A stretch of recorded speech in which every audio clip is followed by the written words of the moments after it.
دا اوس تبلیغي اجتماع روانه ده، په دې کې ودا ولیان بزرگان دا خلک زی اول ته جړاو پر یاد کوي چې یا الله امت ته هدایت نصیب کړي.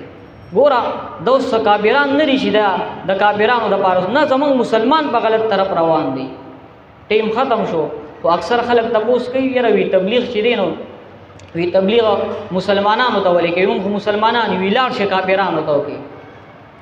نو زه د سکول په دوران کې ما دا یو خبر اورېدلې، بلکې یو مولوي صاحب دا فرمایي، وی ما ورته وی چې یره زه تا نه یو تپوس کوم، یو طرف ته خر مرداریږي بل طرف ته غوا مرداریږي، وی دا راته وایي چې کم یو بزا لالوم، خر به لالوم او غوا به لالوم.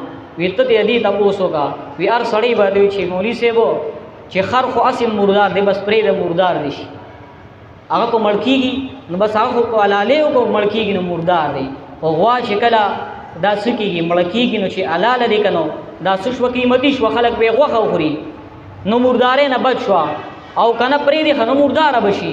اے نو یو طرف ته مسلمان په غلط طرف روان دی، مسلمان په غلط طرف روان دی مسلمان، او بل طرف ته کافر دی. نو کافر پرې دا قسم کافر دی، دا خپل مسلمان ټیک کا نو چې مسلمان دی ټیک شي بیا به کافر لاړ شي.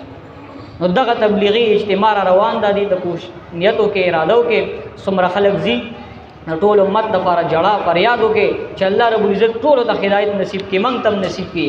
د ختم نبوت اجتماع روان ده، غیلت تل بکار دی. کربوغه شریف کې یو دغه شانت اجتماع د تصوف په میدان کې یو لوی بزرګ دی هغه شروع ده، دای د لپاره دعاګانې کم از کم کې چې څوک نزي. اوس دلته په سړیرو کې یو د ختم نبوت پروګرام دی، 2 بجې بدی دی، یو قافله شکل کې خلک زی د علماء کرام عوام خلک کوشش وکړي ان شاء الله چې دای لپاره ملار شي. الله رب العزت د عمل کول توفیق را نصیب کړي. کریم الله سے چې مو یې سم ورې پدې د عمل کول توفیق را نصیب کړي. کریم الله ګناهونه را معاف کړي، آینده د نیک اعمال توفیق را نصیب کړي. کریم الله سے چې مو یې سم ورې پدې د عمل کول توفیق را نصیب کړي. کریم الله سمره مشران نوجوانان د تراغلی پزړونه باندې سمره شری حاجات دي د خپل در غیبی خزانو نه پوره کړي. کریم الله مستجاب الدعوات هم وګرځول کی سمره دعاګانې کړي. کریم الله ټول په خپل دربار علی کې قبول او منظور کړي. کریم الله دعا چې ناراضي مبارک علی السلام چې د امت لپاره کمی د خیر دعاګانې وستي ای کې پوره حصو کې کوم شرور نه فنا غو سدای نه فنا را نصیب کړي، اخر خاتمه په ایمان کې. کریم الله کله چې مرګ راځي د مرګ په وخت کې دا عظیمه کلمه را نصیب کړي، لا اله الا الله محمد رسول الله.